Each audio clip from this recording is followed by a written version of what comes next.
દ્વારકા જિલ્લાના ભાણવડ વિસ્તારમાં છેલ્લા 15 દિવસથી અનુભવાઈ રહેલા ભૂકંપના આંચકાઓએ સ્થાનિક લોકોમાં ભયનો માહોલ સર્જ્યો છે। વારંવાર આવતા આ આંચકાઓને કારણે લોકોમાં એક મોટા ભૂકંપની આશંકા ઊભી થઈ છે અને તેઓ ભયના ઓથાર હેઠળ જીવી રહ્યા છે।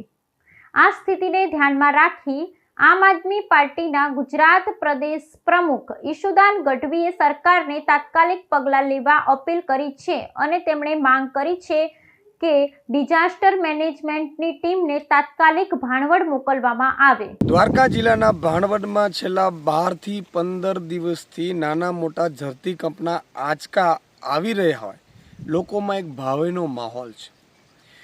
દિવસમાં 1 થી 2 વાર નાના મોટા આંચકા આવે છે, જેથી લોકોના બહુ બધા ફોન આવી રહ્યા છે, લોકો ડરી રહ્યા છે।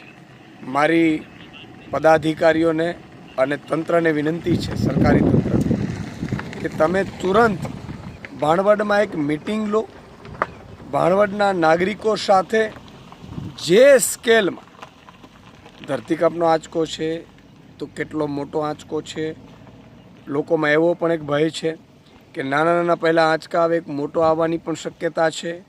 લોકોમાં એક ડર છે, કેટલાક લોકોને એમ થાય છે કે શું અહીંથી પલાયન કરીએ।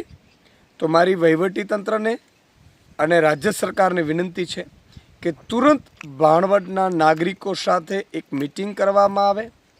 મિટિંગ કરે અને એમને એક પ્રેસના માધ્યમથી વાકેફ કરવામાં આવે અને સાથે સાથે લોકોનું ભય કેમ દૂર કરી શકીએ, શું આપણે વ્યવસ્થા, ડિઝાસ્ટરની શું વ્યવસ્થા છે, ડિઝાસ્ટર મેનેજમેન્ટની ટીમો આવીને એકવાર ચેક કરે, જરૂર પડે તો લોકોને સમજાવે, આવી વ્યવસ્થા કરે તુરંત, એવી મારી માંગ છે।